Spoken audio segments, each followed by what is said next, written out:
Page number 232, মাধ্যমিক test paper 2021-2022। প্রথম যে স্কুলটা রয়েছে সেটা হচ্ছে খিলা গোপীমোহন শিক্ষা সদন, ফিজিক্যাল সায়েন্স,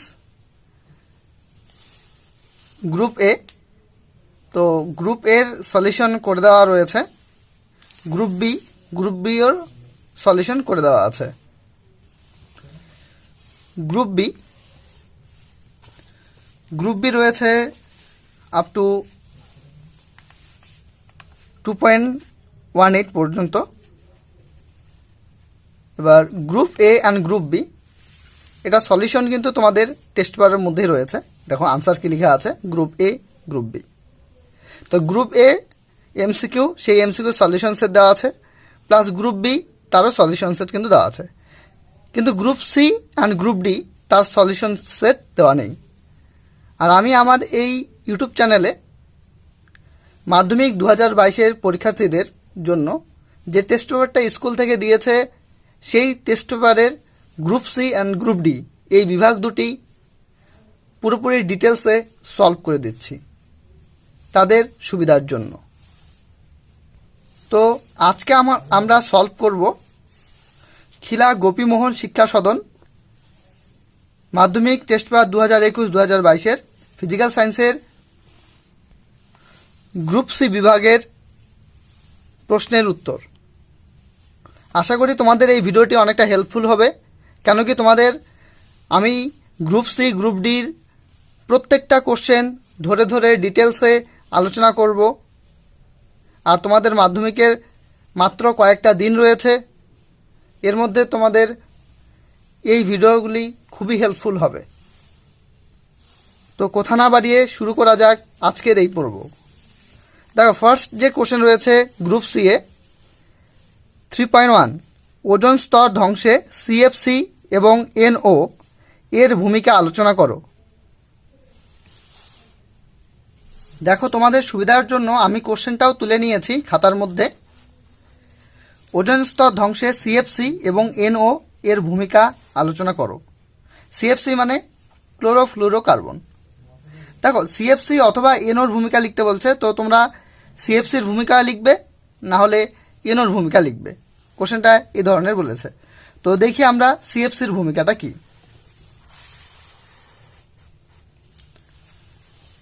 বিভিন্ন যন্ত্রাংশে ব্যবহৃত সিএফসি ক্লোরোফ্লুরোকার্বন ধীরে ধীরে ঘনমণ্ডল অতিক্রম করে শান্তমণ্ডল দিয়ে ওজোন স্তরে পৌঁছায়।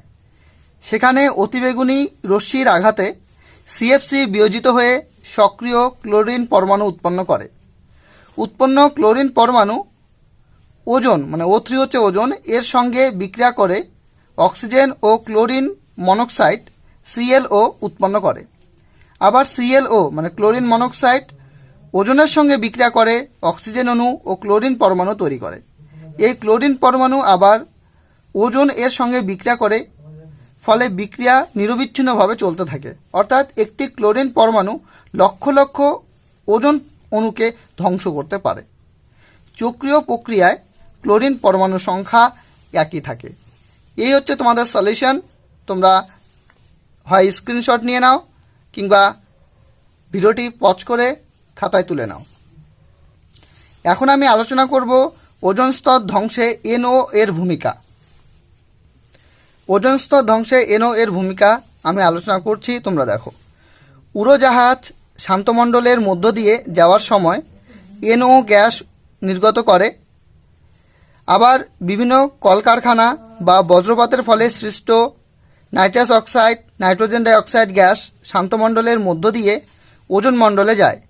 সেখানে নাইট্রাস অক্সাইড এবং ওজোন এর বিক্রিয়ায় নাইট্রোজেন ডাইঅক্সাইড উৎপন্ন হয়। উৎপন্ন নাইট্রোজেন ডাইঅক্সাইড অক্সিজেনের সঙ্গে বিক্রিয়া করে নাইট্রাস অক্সাইড ও অক্সিজেন উৎপন্ন করে। এই প্রক্রিয়া অবিরাম চলতে থাকে, যার ফলে ওজোন গ্যাস অক্সিজেন অণুতে রূপান্তরিত হয়, কিন্তু নাইট্রাস অক্সাইডের পরিমাণ সমান থাকে। বিক্রিয়াটা হচ্ছে কীরকম, NO3 সাথে বিক্রিয়া করে নাইট্রোজেন ডাইঅক্সাইড উৎপন্ন করবে আর অক্সিজেন উৎপন্ন করবে। এই উৎপন্ন নাইট্রোজেন ডাইঅক্সাইড আবার অক্সিজেন পরমাণুর সঙ্গে বিক্রিয়া করে উৎপন্ন করবে নাইট্রাস অক্সাইড আর অক্সিজেন। এই হচ্ছে তোমাদের সলিউশন সেট লিখতে লাগবে। এর পরবর্তী যে কোশ্চেনটা রয়েছে 3.1-এরই অথবা দিয়ে লেখা আছে বিশ্ব উষ্ণায়ন নিয়ন্ত্রণের দুটি উপায় লেখো। বিশ্ব উষ্ণায়ন নিয়ন্ত্রণের দুটি উপায় এখানে লেখা হয়েছে, তোমরা দেখো পয়েন্ট করে লেখা আছে। পয়েন্ট নাম্বার 1, জীবাশ্ম জ্বালানির ব্যবহার ধীরে ধীরে কমিয়ে বিকল্প শক্তি ও পুনর্নবীকরণযোগ্য শক্তির ব্যবহার বাড়াতে হবে। পয়েন্ট নাম্বার 2, সিএফসি আমরা ক্লোরোফ্লুরোকার্বন এর ব্যবহার ধাপে ধাপে সম্পূর্ণ বন্ধ করা দরকার। রেফ্রিজারেটর, শীততাপ নিয়ন্ত্রক যন্ত্র, স্প্রে প্রভৃতিতে বিকল্প প্রযুক্তি ও পরিবেশ বান্ধব রাসায়নিক ব্যবহার করতে হবে। দেখো এর পরে যে কোশ্চেনটা রয়েছে সেটা হচ্ছে কোশ্চেন নাম্বার 3.2, গ্যাসের অণুগুলির গতিবেগ ও চাপের উপর উষ্ণতার প্রভাব লেখো। আমার মনে হচ্ছে তোমাদের এই প্রশ্নগুলোর উত্তর শুধুমাত্র বলে না দিয়ে যদি একটু আমি আলোচনা করে দিই, সেক্ষেত্রে তোমাদের সেই উত্তরগুলি মুখস্থ করতে এবং উত্তরগুলি বুঝতে সুবিধা হবে। তাই আমি একটু যতটা সম্ভব আলোচনা করি। দেখো কোশ্চেনে রয়েছে গ্যাসের অণুগুলির গতিবেগ ও চাপের উপর উষ্ণতার প্রভাব লেখো। মানে উষ্ণতা বৃদ্ধি করলে বা হ্রাস করলে সেক্ষেত্রে গ্যাসের অণুগুলির গতিবেগের কি পরিবর্তন হবে এবং চাপের কি পরিবর্তন হবে সেটাই কিন্তু তোমাকে এখানে আলোচনা করতে লাগবে। দেখো উষ্ণতা যদি বৃদ্ধি করা হয়, উষ্ণতা বৃদ্ধিতে গ্যাসের অণুগুলির গতিশক্তি বৃদ্ধি পাবে। আর যদি গতিশক্তি বৃদ্ধি পায় তাহলে কোনো একটা আবদ্ধ পাত্রের মধ্যে থাকা গ্যাসীয় অণুগুলি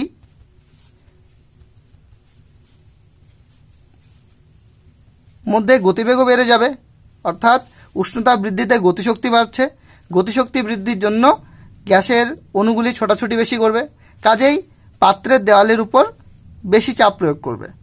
অর্থাৎ আমরা বলতে পারি উষ্ণতা বৃদ্ধিতে গ্যাসের অণুর গতিশক্তি বাড়ছে, ফলে গ্যাসের অণুগুলির মধ্যে গতিবেগ বৃদ্ধি পাচ্ছে, আর গতিবেগ বৃদ্ধি পাওয়ার জন্য পাত্রের দেওয়ালের উপর চাপের পরিমাণও বৃদ্ধি পাচ্ছে।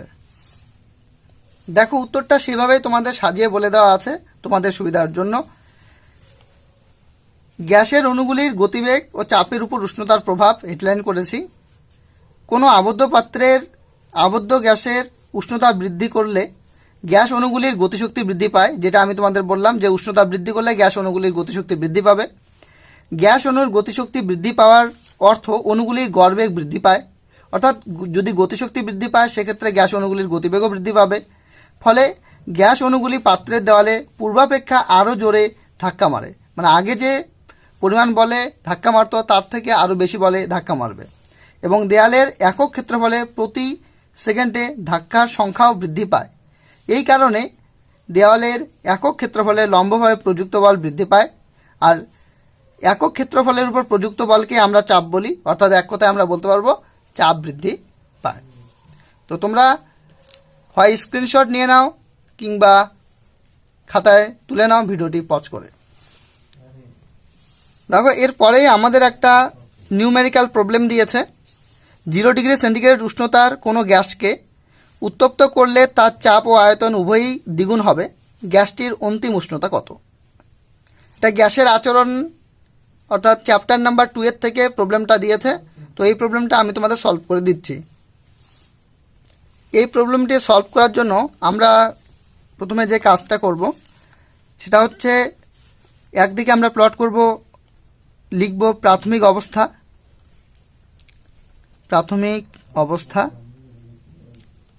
আরেকদিকে আমরা লিখব অন্তিম অবস্থা।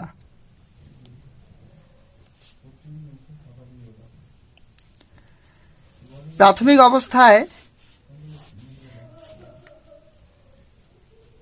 চাপ, এটাকে আমরা P1 লিখব। তো প্রাথমিক অবস্থায় চাপটাকে আমরা P ধরে নিচ্ছি। আয়তন, প্রাথমিক অবস্থায় আয়তনকে আমরা V দিয়ে লিখব, V1। অর্থাৎ এই প্রাথমিক অবস্থায় আয়তনকে আমরা V ধরে নিচ্ছি। উষ্ণতা, দেখো কোশ্চেনের মধ্যে উষ্ণতা বলে দিয়েছে, আমরা T1 লিখলাম। উষ্ণতা বলে দিয়েছে 0 ডিগ্রি সেন্টিগ্রেড উষ্ণতায়। তো প্রাথমিক অবস্থায় উষ্ণতা রয়েছে 0 ডিগ্রি সেন্টিগ্রেড, 0 প্লাস 273 করতে লাগবে, কেন কি এটা ডিগ্রি সেন্টিগ্রেডে আছে, এখন তোমাকে এটা কেলভিনে কনভার্ট করতে লাগবে। ডিগ্রি সেন্টিগ্রেড থেকে কেলভিনে কনভার্ট করার জন্য তোমাকে 273 অ্যাড করতে লাগবে। তো 0 প্লাস 273, এই রেজাল্টটা চলে আসবে 273 কেলভিন। ঠিক একই রকমভাবে অন্তিম অবস্থা আমরা করব। দেখো অন্তিম অবস্থায় চাপ, এটাকে আমরা P2 দিয়ে ডিনোট করলাম। কোশ্চেনে দেখো বলেছে গ্যাসকে উত্তপ্ত করলে তার চাপ ও আয়তন উভয়ই দ্বিগুণ হবে। চাপ এটাও দ্বিগুণ হয়ে যাবে, আয়তন এটাও কিন্তু দ্বিগুণ হয়ে যাবে। চাপ দ্বিগুণ হচ্ছে, তাহলে প্রাথমিক অবস্থায় চাপ ছিল P, এটা যখন দ্বিগুণ হয়ে যাবে তখন আমরা চাপটাকে লিখব 2P, কারণ প্রাথমিক অবস্থায় ছিল P, অন্তিম অবস্থায় চাপটা হয়ে যাচ্ছে তার ডাবল অর্থাৎ 2P। প্রাথমিক অবস্থায় আয়তনকে আমরা V লিখছি, তাহলে অন্তিম অবস্থায় আয়তনকে আমরা লিখব আয়তন V2 ইকুয়াল টু, এটাও ডাবল হয়ে গেল, কেন কি কোশ্চেনে বলেছে আয়তন দ্বিগুণ হবে, তার মানে 2V। এখন আমাদের এই অন্তিম অবস্থায় উষ্ণতা বের করতে বলেছে, অর্থাৎ এই T2 ভ্যালুটা কত হবে সেটাই আমাদের বের করতে লাগবে। তো এক্ষেত্রে আমরা বয়েল আর চার্লসের সমন্বয় সূত্রকে অ্যাপ্লাই করব। বয়েল ও চার্লসের সমন্বয় সূত্র অনুযায়ী আমরা লিখতে পারি, বয়েল ও চার্লসের সমন্বয় সূত্র অনুযায়ী আমরা লিখতে পারি P1 V1 by T1 equal to P2 V2 by T2। এখন আমি বা P1 এর ভ্যালু পুট করব, V1 এর ভ্যালু পুট করব, T1 এর ভ্যালু পুট করব, P2 এর ভ্যালু পুট করব, V2 এর ভ্যালু পুট করব আর T2 এর ভ্যালু বের করব।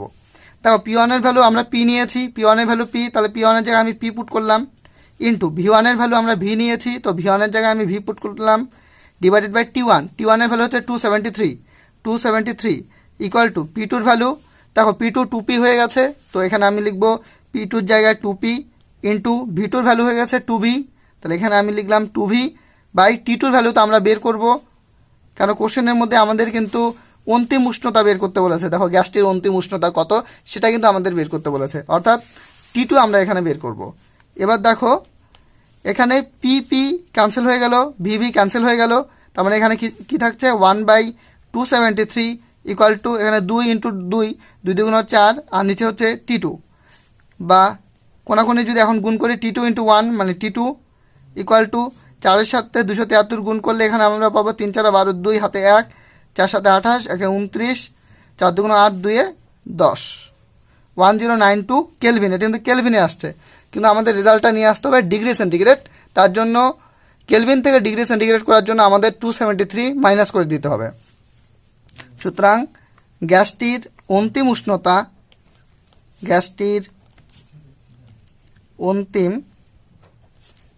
উষ্ণতা হয়ে যাবে 1092 আমরা পেয়েছি, এখান থেকে আমরা মাইনাস করব 273। তো মাইনাস যদি করি কি পাবো, 12 থেকে 3 বিয়োগ মানে মাইনাস 9 হয়ে গেল। এবার হাতের আগে এখানে আসলো 8, 9 থেকে 8 বিয়োগ মানে 1, 8 থেকে 2 বিয়োগ মানে 8, তার মানে 819 ডিগ্রি সেন্টিগ্রেড। এটা হয়ে যাচ্ছে এখানকার উত্তর। তো তোমরা এক কাজ করো, হয় স্ক্রিনশট নিয়ে নাও কিংবা ভিডিওটিকে পজ করে উত্তরটিকে তুলে নাও। আর যদি নিউমেরিক্যাল প্রবলেমটাকে না বুঝতে পারো তবে কমেন্টে জানাও, আমি আবার এই নিউমেরিক্যাল প্রবলেমটা বোঝানোর চেষ্টা করব। দেখো তারপরে যে কোশ্চেনটা রয়েছে, উত্তর লেন্স দ্বারা সৎ ক্ষুদ্রাকৃতি অবশিষ্ট প্রতিবিম্ব গঠনের রশ্মিচিত্র অঙ্কন করো। তো এটা আমি স্টেপ বাই স্টেপ এঁকে দেখাচ্ছি, কিভাবে আঁকতে লাগবে তোমাদের। খুব ধ্যান দিয়ে ভিডিওটিকে দেখো এবং লাইক করতে ভুলো না। দেখো তোমরা কাজটা পেন্সিলে করবে, কিন্তু আমি পেনে করে দেখাচ্ছি যাতে তোমরা ভিডিওটা ঠিকঠাকভাবে দেখতে পাও এবং বুঝতে পারো। তো প্রথম কাজ হচ্ছে, তুমি এখানে সমান দূরত্বে 5টা বিন্দু নিয়ে নেবে। দেখো আমি এখানে ধরো এক কাজ করছি, সমান দূরত্বে 5টা বিন্দু নিচ্ছি। আমি 2-এর এখানে নিলাম, একটা বিন্দু নেওয়া হয়ে গেল। 2-এর পরে আমি গ্যাপ নিয়ে নিচ্ছি এখানে 3 ঘর, অর্থাৎ 5-এর এখানে নিয়ে নিলাম 2 5, 5-এর থেকে 3 ঘর গ্যাপ নিলে এখানে পেয়ে যাব 8, 8-এর থেকে 3 ঘর গ্যাপ নিয়ে নিচ্ছি, তাহলে আমার আসবে 11, 11 থেকে 3 ঘর গ্যাপ নিয়ে নিচ্ছি, তাহলে এখানে আসবে আমার 14। এইভাবে 5টা বিন্দু নিয়ে নেবে। এই 5টা বিন্দু নেওয়ার পরে তোমরা কি করবে, একটু আগের থেকে শুরু করে ওই লাস্ট বিন্দুকে ছাড়িয়ে একটুখানি চলে যাবে, এভাবে দাগ দিয়ে নেবে। তাহলে এখানে বিন্দুগুলি তুমি দেখতে পাচ্ছ, এই এক বিন্দু, এখানে একটা পয়েন্ট, এখানে একটা পয়েন্ট পেয়েছো, এখানে একটা পয়েন্ট পেয়েছো, আর এখানে একটা পয়েন্ট পাচ্ছ। এবার যে কাজটা করতে হবে, মিডিলে যে বিন্দুটা আছে, অর্থাৎ এদিকে 2টা বিন্দু, এদিকে 2টা বিন্দু, তার মাঝখানে যে বিন্দুটা, সেই বিন্দু বরাবর তোমাকে 90 ডিগ্রি আঁকতে লাগবে। তো 90 ডিগ্রি আঁকার প্রসেস হচ্ছে, এখানে তুমি এক কাজ করবে, দেখবে যে স্কেলে যে বড় দাগগুলো আছে, সেই বড় দাগগুলি এই দাগটার সাথে তুমি মিলিয়ে দিবে। মিলিয়ে নেওয়ার পরে সোজাসুজি টানবে, তো দেখবে মোটামুটিভাবে 90 ডিগ্রি কিন্তু হয়েই যাবে। এত দূর পর্যন্ত আমাদের কাজ কমপ্লিট হলো। এখন আমরা কম্পাসের কাজ করব। দেখো কম্পাসের সাহায্যে কি করে করব। তুমি এখানে কম্পাসটা বসিয়ে এক কাজ করবে, কম্পাসটা ওখানে না, তোমরা এক কাজ করবে যে মোটামুটি যে কোনো এক জায়গা নিয়ে, যে কোনো এক জায়গায় নিয়ে তুমি এই প্রান্ত বিন্দুটা মেলাবে, এই প্রান্ত বিন্দুটা মেলাবে, মোটামুটিভাবে দাগ টানলেই হবে।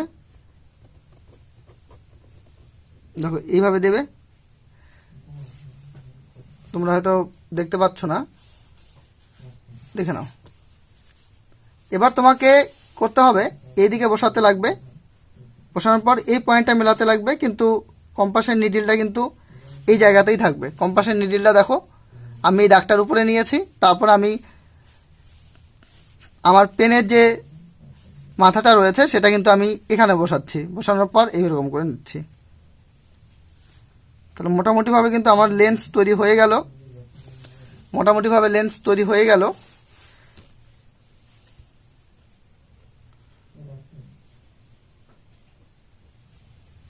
এবার তোমার যে কাজটা করতে হবে সেটা হচ্ছে, তোমার এতটুকু দূরত্ব হচ্ছে এফ, এটা এখান থেকে এতটুকু দূরত্ব হচ্ছে এফ, এখান থেকে হচ্ছে এফ, তার মানে এই বিন্দু থেকে এই বিন্দুটা হচ্ছে 2f।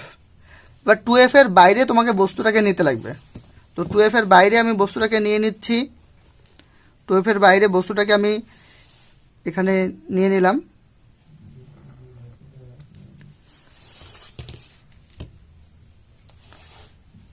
এবার যে কাজটা করতে হবে সেটা হচ্ছে, এই বিন্দুটার নাম তোমরা ও দিয়ে দিবে, কিন্তু পরবর্তীকালে আমরা নামটা দিচ্ছি। এটা হচ্ছে এফ, এটা হচ্ছে 2f, ঠিক একরকমভাবে এটাও এফ, এখানে হচ্ছে এটা 2f। তো 2টা রুল রয়েছে, 3টা রুল টোটাল রয়েছে, তার মধ্যে 2টা রুল এখানে কাজে লাগবে। রুল নাম্বার 1, যদি আলোকরশ্মি প্রধান অক্ষের সঙ্গে সমান্তরালভাবে আসে, তাহলে লেন্স কর্তৃক প্রতিসৃত হওয়ার পরে ফোকাস বিন্দু দিয়ে চলে যাবে। তো আলোকরশ্মিকে আমি প্রধান অক্ষের সঙ্গে সমান্তরালভাবে নিয়ে যাচ্ছি, এটা লেন্সে গিয়ে আপতিত হলো, এবার এখান থেকে প্রতিসৃত হয়ে ফোকাস বিন্দু দিয়ে চলে যাবে। তো ফোকাস বিন্দু হচ্ছে এখানে এটা, তাহলে এটা ফোকাস বিন্দু দিয়ে চলে যাবে। দেন এটা আমি আঁকবো, ফোকাস বিন্দু দিয়ে চলে গেল। তো তার জন্য তোমাকে তীর চিহ্ন দিতে হবে, এদিক থেকে আলোকরশ্মিটা আসলো, ফোকাস বিন্দু হয়ে পাস করে চলে গেল। এবার তোমাকে করতে লাগবে, আলোকরশ্মি যদি আলোক কেন্দ্র দিয়ে যায়, তাহলে যে পথে যাবে আর রিটার্ন করবে না, সেটা সোজাসুজি বেরিয়ে চলে যাবে। অর্থাৎ আলোকরশ্মিটা যদি আমি আলোক কেন্দ্র দিয়ে নিয়ে যাই,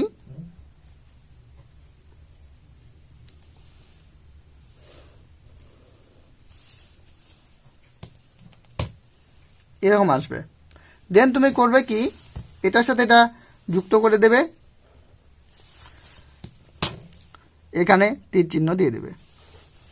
তো দেখো এই দৈর্ঘ্যটার থেকে কিন্তু এই দৈর্ঘ্যটা ছোট চলে আসছে, এই দৈর্ঘ্যটা বড় রয়েছে, আর এই দৈর্ঘ্যটা ছোট চলে আসছে। অর্থাৎ আমাদের কোশ্চেনে যেটা বলছে, উত্তল লেন্স দ্বারা সৎ কেন, আলোক রশ্মি দুটি সত্যি সত্যি মিলিত হয়ে প্রতিবিম্ব তৈরি করেছে এবং ক্ষুদ্রাকৃতি অর্থাৎ বস্তুর তুলনায় প্রতিবিম্বটা আকারে ছোট হয়েছে এবং অবশিষ্য, দেখো সমশিষ্য যদি হতো সেক্ষেত্রে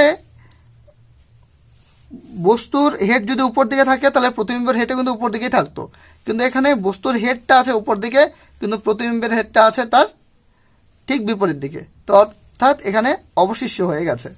এবার জাস্ট কিছুই না, তোমাদের অঙ্কন কমপ্লিট। এখন শুধু করতে লাগবে তোমাদের নামকরণ। এটাকে আলোক কেন্দ্র ও নাম দিয়ে দাও। এখন তোমাকে এখান থেকে এই দূরত্বটা 2f সেটা লিখে দিতে লাগবে।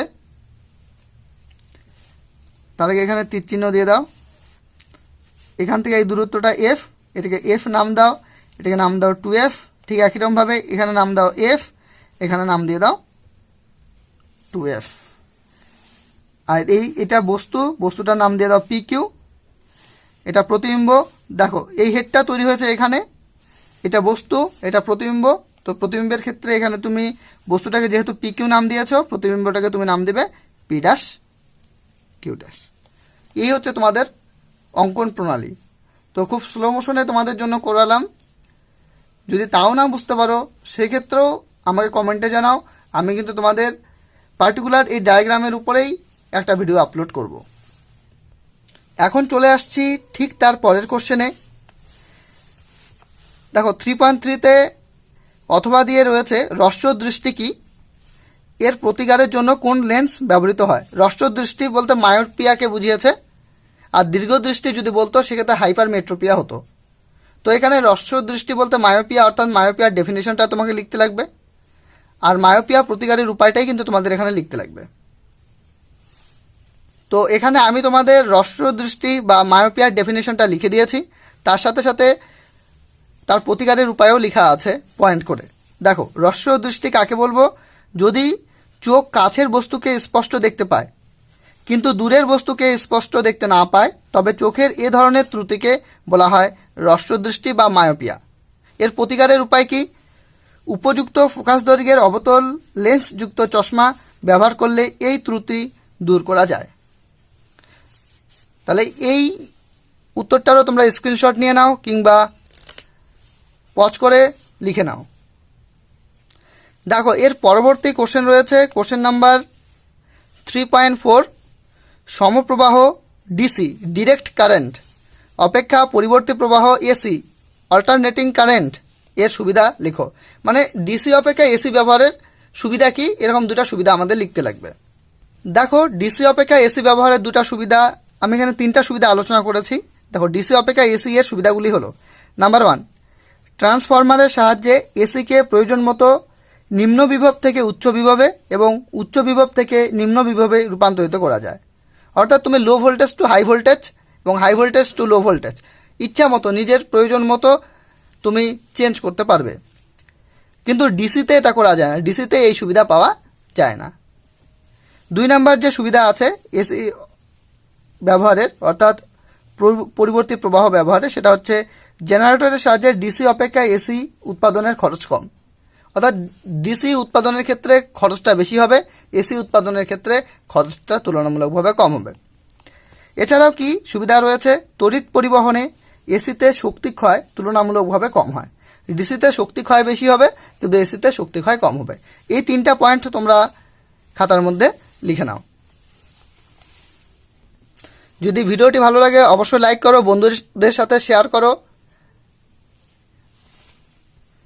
ভিডিওটি যত বেশি শেয়ার করবে তত বেশি ভিউ হবে, আর ভিউ হলেই আমি তোমাদের পুরো টেস্ট পেপার সলভ করে দেব ভৌতবিজ্ঞানের ওপরে। দেখো তার পরবর্তী কোশ্চেন রয়েছে, আধুনিক পর্যায় সূত্রটি লিখো। অথবা দিয়ে রয়েছে, পরমাণুগুলিকে ক্রমবর্ধমান তড়িৎ ঋণাত্মকতা অনুসারে সাজাও। প্রথমে রয়েছে ক্লোরিন, ব্রোমিন, আয়োডিন, ফ্লুরিন। তো প্রথমে আমরা এই সূত্রটা দেখে নিই, আধুনিক পর্যায় সূত্রটি।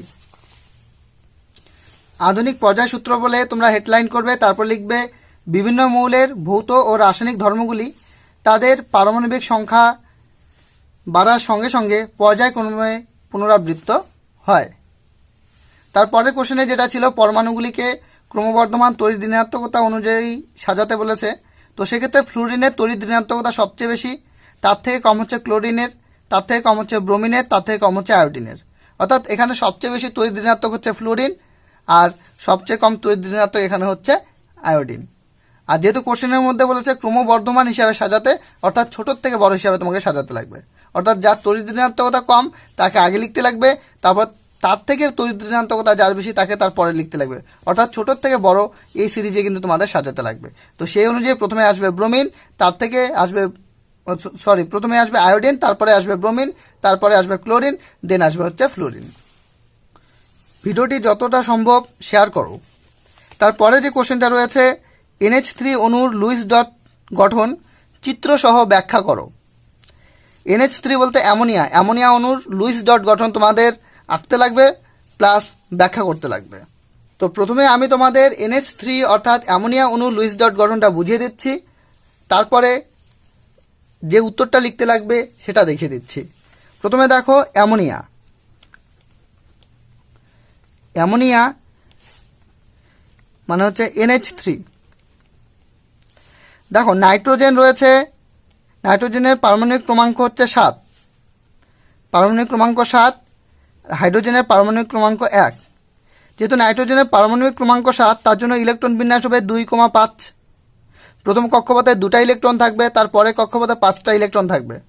আর হাইড্রোজেনের ক্ষেত্রে তো একটাই কক্ষপথ থাকে, আর ওই কক্ষপথে একটাই ইলেকট্রন থাকে। তো এক্ষেত্রে হবে কি, এই যে নাইট্রোজেন, এবার এই নাইট্রোজেনের 5টা ইলেকট্রন রয়েছে। তো নাইট্রোজেনের ইলেকট্রনকে আমি এখানে দেখাচ্ছি, উপরে 2টা ইলেকট্রন দিলাম, টোটাল 5টা ইলেকট্রন হলো 1 2 3 4 5। তো এই দিকটাতে দিচ্ছি হাইড্রোজেন, হাইড্রোজেনের একটা ইলেকট্রন রয়েছে, এখানে রয়েছে হাইড্রোজেন একটা ইলেকট্রন রয়েছে, এদিকে একটা দিচ্ছি হাইড্রোজেন, এই হাইড্রোজেন একটা ইলেকট্রন রয়েছে। হাইড্রোজেন কি করবে, তার নিজের ইলেকট্রন এবং নাইট্রোজেনের এই ইলেকট্রনটাকে শেয়ার করবে। এই হাইড্রোজেন কি করবে, নাইট্রোজেনের এই ইলেকট্রনটাকে নেবে। এই হাইড্রোজেনও ঠিক তাই, অর্থাৎ হাইড্রোজেনের শেষ কক্ষপথে 2টা ইলেকট্রন হয়ে গেল। এতে হিলিয়াম গ্যাসের ইলেকট্রন বিন্যাস লাভ করে ফেললো, অর্থাৎ সুস্থিত হয়ে গেল। এখন নাইট্রোজেনের শেষ কক্ষপথে 8টা ইলেকট্রন হতে লাগবে, তার জন্য নাইট্রোজেন 1 2 3 4 5টা অলরেডি আছে, এই হাইড্রোজেনের একটা, এই হাইড্রোজেনের একটা, এই হাইড্রোজেনের একটা, অর্থাৎ আরও 3টা ইলেকট্রন নিয়ে নেবে এইভাবে। অর্থাৎ এইভাবে ইলেকট্রন শেয়ার করবে নাইট্রোজেন আর হাইড্রোজেন। তো তার ফলে কি হবে, হাইড্রোজেন এই ইলেকট্রন আর এই ইলেকট্রন মিলে একটা সিঙ্গেল বন্ড তৈরি হয়ে যাবে। নাইট্রোজেন এখানে এই ইলেকট্রন মিলে আরেকটা সিঙ্গেল বন্ড তৈরি হয়ে যাবে হাইড্রোজেন, আর এখানে এই ইলেকট্রন মিলে আরেকটা সিঙ্গেল বন্ড তৈরি হয়ে যাবে হাইড্রোজেন, অর্থাৎ 3টা সিঙ্গেল বন্ড তৈরি হয়ে যাবে। আর এখানে নাইট্রোজেনের এক জোড়া লোন পেয়ার থাকবে, অর্থাৎ নিঃসঙ্গ ইলেকট্রন জোড় থাকবে। তো এই বিষয়টা তোমাদের প্রথমে এইভাবে ডায়াগ্রাম ড্র করে দেখাতে লাগবে, তারপর তোমাদের লিখে বোঝাতে লাগবে। তো আশা করি তোমরা এই ডায়াগ্রামটা বুঝতে পারছো। এই যে একটা নাইট্রোজেন, তার শেষ কক্ষপথে 5টা ইলেকট্রন রয়েছে, এই যে 3টা হাইড্রোজেন নিলাম, প্রত্যেকটা হাইড্রোজেনের শেষ কক্ষপথে একটা ইলেকট্রন রয়েছে। আর এই ডায়াগ্রামটা তোমাদের আমি বুঝিয়ে দিলাম, তোমরা আশা করি বুঝতে পেরেছো। এবার তোমাকে ব্যাখ্যা করতে হবে, অর্থাৎ ল্যাঙ্গুয়েজে বলে দিতে লাগবে। নাইট্রোজেন পরমাণুর সবচেয়ে বাইরের কক্ষপথে 5টি ইলেকট্রন আছে। নিষ্ক্রিয় গ্যাসের ইলেকট্রন বিন্যাস পেতে হলে নাইট্রোজেনের আরও 3টি ইলেকট্রন প্রয়োজন, কারণ শেষ কক্ষপথে 5টা আছে, কিন্তু নাইট্রোজেন চাচ্ছে তার শেষ কক্ষপথে 8টা ইলেকট্রন করতে, তো 5টা রয়েছে, আরও 3টা ইলেকট্রনের প্রয়োজন। হাইড্রোজেন পরমাণুর আছে 1টি ইলেকট্রন, তাই নাইট্রোজেন পরমাণুর 3টি ইলেকট্রনের প্রতিটি 3টি হাইড্রোজেন পরমাণুর প্রত্যেক একটি ইলেকট্রনের সঙ্গে যুক্ত হয়ে পৃথকভাবে 3টি ইলেকট্রন জোড় সৃষ্টি করে। মানে এখানে একটা ইলেকট্রন জোড় সৃষ্টি হলো, এই যে একটা ইলেকট্রন জোড়, এই যে একটা ইলেকট্রন জোড়, অর্থাৎ 3টা ইলেকট্রন জোড় কিন্তু তৈরি করলো এখানে। এই জোড় সমভাবে ব্যবহৃত হয়ে NH3 অর্থাৎ অ্যামোনিয়া অণু গঠিত হয়, অর্থাৎ অ্যামোনিয়া অণু একটা সমযোজী অণু। তোমরা এটাকে লিখে নাও কিংবা স্ক্রিনশট নিয়ে নাও, আর এই ডায়াগ্রামটা কিন্তু ভালো করে আঁকতে লাগবে তোমাদের। এরপরে যে কোশ্চেনটা রয়েছে দেখো, মিথেন অণুর ইলেকট্রন ডট চিত্র দেখো। জাস্ট ইলেকট্রন ডট চিত্র দেখাতে হবে, এখানে কিন্তু ব্যাখ্যা করতে বলেনি। যেমন অ্যামোনিয়ার ক্ষেত্রে ইলেকট্রন ডট দেখাতে বলেছে প্লাস ব্যাখ্যা করতে বলেছে, কিন্তু তারপরের কোশ্চেনটাতে জাস্ট ইলেকট্রন ডট তোমাকে দেখাতে হবে, ব্যাখ্যা করতে লাগবে না। চিত্রটি থেকে কটি ইলেকট্রন জোড় আছে লেখো। তো প্রথমে আমি মিথেনের ইলেকট্রন ডট তোমাদের বুঝিয়ে দিচ্ছি। দেখো মিথেনের সংকেত হচ্ছে CH4, মিথেন হচ্ছে CH4। তো কার্বন রয়েছে, কার্বনের শেষ কক্ষপথে 4টা ইলেকট্রন থাকবে। তো কার্বনের এই 4টা ইলেকট্রন আমি দেখাচ্ছি। আর এখানে 4টা হাইড্রোজেন রয়েছে, প্রত্যেকটা হাইড্রোজেনের একটা করে ইলেকট্রন থাকবে। তো এই হাইড্রোজেন এই কার্বনের এই ইলেকট্রনটাকে এইভাবে শেয়ার করবে, এই হাইড্রোজেন তার নিজের ইলেকট্রন প্লাস কার্বনের এই ইলেকট্রনটাকে এইভাবে শেয়ার করবে। ঠিক একই রকমভাবে হাইড্রোজেন কার্বনের এই ইলেকট্রনটাকে এখানে শেয়ার করবে, এই হাইড্রোজেনটা কার্বনের এই ইলেকট্রনটাকে শেয়ার করবে, তার নিজের ইলেকট্রনটাকে। এবার দেখো প্রত্যেকটা হাইড্রোজেন কিন্তু হিলিয়াম গ্যাসের ইলেকট্রন বিন্যাস লাভ করে ফেললো। এবার কার্বন করবে কি, তার নিজের 4টা ইলেকট্রন প্লাস হচ্ছে 4টা হাইড্রোজেনের একটা একটা করে 4টা ইলেকট্রন, টোটাল 8টা ইলেকট্রন নিয়ে নেবে। তো ঠিক এইভাবে ডায়াগ্রামটা তোমাদের ড্র করতে লাগবে। এবার এখানে দেখো, তার মানে এখানে হাইড্রোজেন এই ইলেকট্রন মিলে একটা সিঙ্গেল বন্ড তৈরি হয়ে যাবে, অর্থাৎ হাইড্রোজেন সিঙ্গেল বন্ড কার্বন, এখানে একটা সিঙ্গেল বন্ড তৈরি হয়ে যাবে, সিঙ্গেল বন্ড হাইড্রোজেন, এই ইলেকট্রন মিলে একটা সিঙ্গেল বন্ড তৈরি হয়ে যাবে হাইড্রোজেন। আর ঠিক একই রকমভাবে এই ইলেকট্রন মিলে একটা সিঙ্গেল বন্ড তৈরি হয়ে যাবে হাইড্রোজেন, অর্থাৎ এটাকে আমরা লিখতে পারবো CH4। তোমাদের গঠনটা কিন্তু এভাবেই দেখাতে লাগবে। দেখো এখানে তোমাদের ইলেকট্রন ডট গঠন আমি এঁকে দিয়েছি, তোমরা এটারও স্ক্রিনশট নিয়ে নাও। এবার ওর সাথে আরেকটা কোশ্চেন ছিল যে চিত্রটি থেকে তোমাদের কটা ইলেকট্রন জোড় পাওয়া যাচ্ছে সেটা তোমাদের দেখাতে বলছে, ইলেকট্রন জোড়া। তো কটা ইলেকট্রন জোড়া তুমি পাবে, এই যে 1 2 3 4, 4টা ইলেকট্রন জোড়া তুমি পাচ্ছ, কারণ 2টা করে ইলেকট্রন মিলে কিন্তু একটা করে বন্ড তৈরি হয়েছে। তো অর্থাৎ এই যে 1 জোড়া 2 জোড়া 3 জোড়া 4 জোড়া, টোটাল 4 জোড়া ইলেকট্রন কিন্তু এখানে রয়েছে। আর 2টা কোশ্চেন আমি এখানে আলোচনা করব, 3.8 3.9। যদি ভিডিওটি তোমাদের ভালো লাগে তাহলে লাইক করো, কমেন্ট করো, শেয়ার করো। আর যদি তোমাদের মনে হয় যে এইভাবে ভিডিও দিলে তোমাদের উপকার হচ্ছে তাহলে কমেন্ট বক্সে জানিও, তাহলে কিন্তু আমি গ্রুপ ডি সেকশনের উপরেও ভিডিও আপলোড করব। এভাবে আমি কিন্তু প্রত্যেকটা স্কুল অর্থাৎ মাধ্যমিক টেস্ট পেপার 2021-22 অর্থাৎ স্কুল থেকে যে টেস্ট পেপারটা দিয়েছে এই টেস্ট পেপারে যতগুলি মডেল কোশ্চেন সেট আছে প্রত্যেকটা কোশ্চেন সেটেরই উপরে কিন্তু group C group D details আলোচনা করব, ঠিক এই ভিডিওতে যেভাবে আলোচনা করছি এভাবে। দেখো তার পরে কোশ্চেন, HCl একটি সমযোজী যৌগ কিন্তু এর জলীয় দ্রবণ তড়িৎ পরিবহন করে কেন? দেখো জেনারেলি বহন করে, কারণ তড়িৎ পরিবহনের জন্য দায়ী হচ্ছে আয়ন, ক্যাটায়ন কিংবা ক্যাটায়ন ও অ্যানায়ন। তো তড়িৎযোজী যৌগ জলীয় দ্রবণে বিয়োজিত হয়ে ক্যাটায়ন অ্যানায়ন উৎপন্ন করে, সমযোজী যৌগ তো করে না। কিন্তু HCl সমযোজী যৌগ হওয়া সত্ত্বেও কিন্তু জলীয় দ্রবণে তড়িৎ পরিবহন করে। কেন করে তারই রিজন কিন্তু তোমাকে লিখতে লাগবে। দেখো কারণ হিসাবে তোমাদের কি লিখতে লাগবে, হাইড্রোক্লোরিক অ্যাসিড অর্থাৎ HCl একটি সমযোজী যৌগ, তাই কঠিন অবস্থায় কিন্তু HCl তড়িৎ পরিবহন করতে পারে না। কিন্তু এটি একটি জৈব অ্যাসিড, তাই এটি পোলার দ্রাবক, জলে খুব সহজেই কিন্তু দ্রবীভূত হয়ে যায়।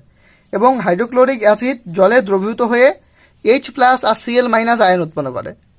যেহেতু জলে দ্রবীভূত হয়ে H+ আর Cl- আয়ন উৎপন্ন করে, আর আয়নই কিন্তু তড়িৎ পরিবহনের জন্য দায়ী। যেহেতু আয়নের উপস্থিতি এখানে দেখা যাচ্ছে তার জন্য কিন্তু HCl তড়িৎ পরিবহন করবে, তার জন্য লিখতে হবে আয়নের উপস্থিতির জন্যই HCl জলীয় দ্রবণ তড়িৎ পরিবহন করে। আজকে আমাদের ভিডিওর লাস্ট কোশ্চেন 3.9, জলে তড়িৎ বিশ্লেষণ করলে ক্যাথোড ও অ্যানোডে কি কি উৎপন্ন হয় তা বিক্রিয়ার সাহায্যে দেখাও। জাস্ট তোমাদের ক্যাথোডে বিক্রিয়াটা কি হচ্ছে, অ্যানোডে বিক্রিয়াটা কি হচ্ছে সেই বিক্রিয়ার দুইটা তোমাদের লিখতে লাগবে।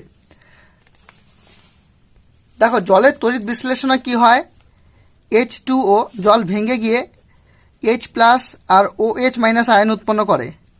এই H+ আয়ন ক্যাথোডের দিকে গিয়ে সেখান থেকে একটা ইলেকট্রন গ্রহণ করে, অর্থাৎ H+ একটা ইলেকট্রন গ্রহণ করবে, কেন কি H+ মানে একটা ইলেকট্রনের ঘাটতি রয়েছে, ও একটা ইলেকট্রন গ্রহণ করে H-এ পরিণত হবে। ঠিক এইরকম দুইটা H মিলে ঠিক এইরকম দুটা H মিলে উৎপন্ন করবে H2, অর্থাৎ ক্যাথোড থেকে কিন্তু হাইড্রোজেন গ্যাস নির্গত হবে। ঠিক একই রকমভাবে OH- এটা চলে যাবে কিন্তু অ্যানোডের দিকে গিয়ে যেহেতু এর একটা ইলেকট্রন বেশি আছে, ও এই ইলেকট্রনটাকে ছেড়ে দিয়ে সেখানে OH এ পরিণত হবে। এরকম চারটা OH সেখান থেকে কিন্তু উৎপন্ন হবে 2 অণু জল আর 1 অণু উৎপন্ন হবে অক্সিজেন। দেখো H2 মানে 2 2 4, 4টা হাইড্রোজেন হয়ে গেল, এখানে তো 4টা হাইড্রোজেনই হচ্ছে। ঠিক একই রকমভাবে এখানে 2টা অক্সিজেন আর এখানে 2টা অক্সিজেন, 4টা অক্সিজেন হলো, এখানে কিন্তু 4টা অক্সিজেন হচ্ছে। তো তোমাদের ক্যাথোডে কি বিক্রিয়া হচ্ছে সেটা তোমাদের লিখতে লাগবে, অ্যানোডে কি বিক্রিয়া হচ্ছে সেটা তোমাদের লিখতে লাগবে। তো এই বিষয়টা আমি তোমাদের বুঝিয়ে দিলাম, এটারও তোমরা স্ক্রিনশট নিয়ে নাও কিংবা ভিডিওটি পজ করে খাতায় তুলে নাও। তাহলে তোমরা কমেন্টে জানিও যে তোমাদের এই ধরনের ভিডিও চাই কি চাই না, সেটা জানিও। সেই অনুযায়ী কিন্তু আমি পরবর্তী ভিডিও আপলোড করব। Thanks for watching this video.